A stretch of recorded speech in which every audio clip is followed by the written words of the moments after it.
sábado, sejam bem-vindos a mais uma lição da Escola Sabatina e última do ano, lição de número 13, conhecendo Jesus e a sua palavra. Essa é a lição que nós vamos estudar hoje, a última lição desse ano, tá? Então nós temos aqui a palavra de Deus, né? E Jesus para conhecermos. Antes, eu quero desejar a você que você tenha aí um ótimo final de ano, tá? E que o novo ano 2025 seja um ano diferente, tanto para nós quanto para você. Que tudo aquilo que você venha fazer na sua vida seja para honrar e para glorificar a Deus, tá? E que você e eu venhamos nos preparar para estarmos em pé, juntos aguardando o Salvador, que não está a demorar a chegar, tá? Jesus está voltando, Jesus vai voltar, as profecias bíblicas estão se cumprindo, nós vemos isso a todo momento e nós temos que nos preparar para isso, tá? Antes da gente iniciar a nossa lição, para falar sobre a palavra e sobre Jesus, eu gostaria de fazer mais uma oração para que nós possamos refletir e entender aquilo que nós vamos estudar agora, tá bom? Feche seus olhos e vamos orar, por favor. Querido Jesus, neste momento nós vamos aprender um pouquinho mais do Senhor, vamos aprender um pouquinho mais da Tua palavra e queremos entender profundamente aquilo que o Senhor nos mostrar neste momento. Amém. Abra a nossa mente para compreender, o nosso coração para aceitar. Amém. Ajude nossos internautas também a entender e a aceitar. E mais do que isso, Pai, queremos praticar o que o Senhor nos ensina. Precisamos do Teu Espírito Santo, fique conosco, perdoe nossos pecados, em nome de Jesus. Amém. Amém. Bom, lição de número 13, o nosso livro é o livro de João, capítulo 5, verso 39, e o nosso verso para memorizar diz assim: vocês examinam as Escrituras porque julgam ter nelas a vida eterna, e são elas mesmas que testificam de mim. João 5,39. O que esse verso para memorizar quer dizer, Paulo? Jesus, ele, em determinado momento, ele olha para os líderes religiosos e, aqui fazendo uma paráfrase, né? Ele está querendo dizer assim, vocês conhecem a Bíblia, vocês conhecem as Escrituras, e aquele Deus presente nas Escrituras que vocês leem sou eu. Vocês examinam as Escrituras, porque aqui ele está falando para a gente que não é gente que ouviu falar da Bíblia, né? Ele não está falando para a gente que ouvia outras pessoas falar e replicava, não. Ele está falando para a gente que examinava as Escrituras, que é o correto que a gente deve fazer, né? Fazer um exame das Escrituras. Eram pessoas que examinavam as Escrituras. Então, mais ou menos ele está querendo dizer assim, olha, vocês examinam as Escrituras dão testemunho de mim, e eu, o Deus que está presente nas Escrituras, estou aqui encarnado na frente de vocês, e vocês não conseguem me reconhecer, não conseguem. Se a gente pegar só esse recorte desse texto aqui, né, só esse recortezinho aí, só esse verso isolado, não tem repreensão. Jesus não está repreendendo aí os fariseus. Ele só está dizendo que quem examina as Escrituras encontra ele mesmo, né? E a vida eterna. Só que se você pegar no contexto geral, Jesus está fazendo uma repreensão aos líderes religiosos.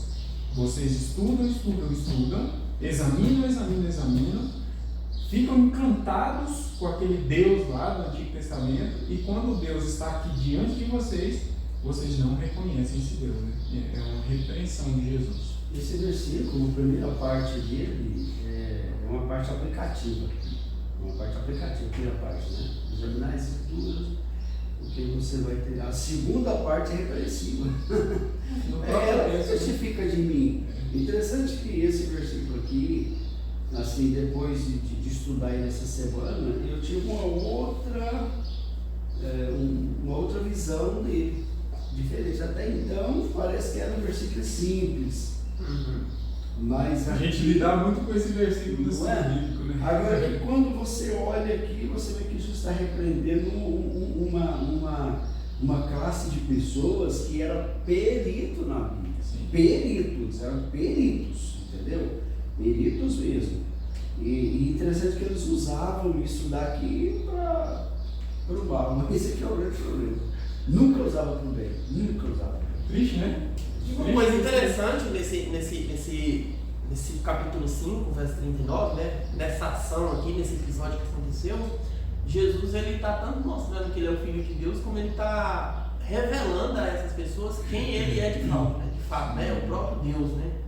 Que ele fala, vocês examinam as Escrituras porque nela consta a vida eterna, né? E se vocês prestarem atenção, ela mesma que testifica de mim. E aí em vários lugares, né? Desde Gênesis. Você sabe qual que é a questão? É o seguinte, quando você lê um livro, eu sempre que eu compro um livro, sabe o que eu faço? Eu vou lá na contracapa, na última capa, na penúltima capa. Lá tem biografias. Lá fala quem ele é. Eu gosto de fazer isso antes de começar o livro. Exato, eu faço esse todo que eu pego e digo, espera aí, deixa eu ver quem que escreveu, deixa eu ver quem é. O que é que eu vou olhar? O que eu vou ver? Né? Que conteúdo é que eu vou pôr nas mãos? O que os líderes fizeram? Eles foram lá na última página e fez isso aqui, ó. Jogaram fora. Jogou fora, não tem nada a ver, entendeu? Esse é o problema. Aí Jesus quis alertar eles, olha, eu aqui que está testificando de mim é o livro, agora se vocês não conhecem o autor, como é que vocês vão familiarizar? Agora me diz uma coisa, Edmar, esses homens, eles, assim, Jesus mesmo está falando, eles examinavam as Escrituras. Agora me diz uma coisa, eles viviam de acordo com as Escrituras, eles não examinavam? É aí que está o negócio, né? Você sabe assim, ó, eu acho que pelo zelo, excesso, né? O excesso de zelo que eles tinham é que fazia com que eles errassem, porque conhecer eles conheciam, só que o excesso de zelo, peraí, tem que ser, o negócio tem que ser mínimo, olha, o negócio tem que, não pode depender, você entendeu? Aí isso é que fazia eles errarem, porque você ser justo demais, né? Às vezes pode trazer alguma consequência. Eu acho que o justo demais aos próprios olhos, né? Exato. Porque se você se comparasse com o Deus que ainda nem tinha se encarnado, mas se você se comparasse com a justiça dele, você chegaria à conclusão, porque os salmistas chegavam nessas conclusões, né? Você vê os salmistas ali no Antigo Testamento, quando eles se comparavam a Deus, eles falavam, eu reconheço a minha indignidade, sou miserável, né? Sou pecador e miserável. Esses homens aí, eles estavam sendo justos aos próprios olhos, né? Esse é um dos problemas. E o outro problema que eu aponto aí é que no coração do ser humano existe o mesmo sentimento que existiu no diabo. Ele plantou isso na natureza humana. Quais são os sentimentos que originou o pecado? É o orgulho, a inveja, né? É a vaidade. Essas coisas, elas nasceu no coração do diabo, ele plantou essa semente no coração humano, e se a gente quiser se tornar um cidadão do reino dos céus e viver eternamente, a gente precisa negar-se a si mesmo, negar exatamente essas desgraças, misérias que existem dentro do coração. Qual é o problema desses líderes religiosos aí? Eles não negaram.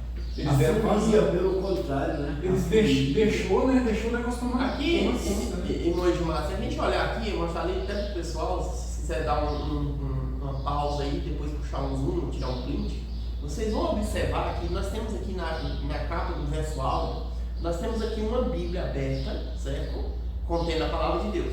E nós temos aqui uma pessoa, ela está com uma luz em cima da cabeça, como se fosse uma vela, tá vendo? E ela tem um óculos que estava no rosto dela, mas ela pegou esse óculos e jogou para trás, jogou fora. Ela está olhando para a palavra de Deus como se fosse, eu vou fazer aqui uma comparação com o irmão Paulo. Sim. O irmão Paulo ele precisa do óculos, né, para ver, ele conhece as escrituras, mas ele precisa do óculos para ele estar analisando, certo? Sim. Então, vamos supor se você pegar o seu óculos, Paulo, e jogar ele fora, você vai conseguir ver? É o que está acontecendo aqui, ó. A palavra de Deus, as pessoas e um óculos sendo jogado fora. Quer dizer, ele tirou o óculos e não está vendo nada, ele está cego, né? Então foi isso que aconteceu diante de Jesus. Esses homens eram homens da lei, homens que conheciam a palavra de Deus, mas que neste momento eles estavam cegos, né? Porque eles não reconheciam Jesus, né? Você sabe que esse óculos aí, a gente pode aplicar ele como a obra do Espírito Santo na vida. Porque acontece Um colírio, né? Exatamente. Se você não estudar a Bíblia sobre a ótica do Espírito Santo, Você vai usar para o efeito dele é o contrário. Você vai reforçar o que está no coração, ao invés de subjugar o que está no coração, né? Você reforça as misérias, né? Exatamente. Então, aí o que o camarada está fazendo? Ele estava olhando para a Bíblia sem o Espírito Santo. E a luz está olhando o quê? Está enchendo a cabeça dele. Enchendo a cabeça dele. Só que, ao invés disso ser para o bem, será só para o mal. Sim. Então, fica uma dica. O estudo da Bíblia, se não for por intermédio do esclarecimento do Espírito Santo, ele se torna a vida da pessoa uma pedra que é como se a água bate e volta, ela não consegue Não penetra, né? Encharca, né? E assim, a gente corre o risco de acontecer a mesma coisa com a gente, porque quando você estuda a palavra de Deus, não interessa com qual espírito você vai para ela, mas se você estuda, ela abre a sua mente, ela abre o seu entendimento. Não interessa se você vai querendo o quê, mas ela abre, ela te dá inteligência, ela te dá conhecimento, ela te dá sabedoria, ela dá. Só que, se você não tiver com o colírio, né, no espírito, nos seus olhos, você vai usar esse conhecimento para se achar melhor do que o teu irmão, e não era isso que os líderes religiosos faziam. E deixa eu te falar, tem líder religioso que não continua fazendo a mesma coisa. Ele não domina. Quem domina sobre massas, manda, desmanda, faz o que quer, faz o que não quer. Hoje tem muito mais, né, Paulo? Ele não está fazendo isso? Ele foi lá, ele estudou a Bíblia, encheu a mente dele de conhecimento, adquiriu habilidade, adquiriu conhecimento, adquiriu domínio de pessoas, foi lá e está usando isso para o mal, né? Eu vi uma cena que eu fiquei horrorizado. O governador de São Paulo visitou a igreja do pastor, aquele chapelão, o Valdomiro. E lá na visita, o governador de São Paulo pegou o microfone, ele concedeu o microfone para ele, mas ele achou que o governador ia falar de política, né? Político entende política, né? E o governador pegou o microfone e começou a falar de Bíblia.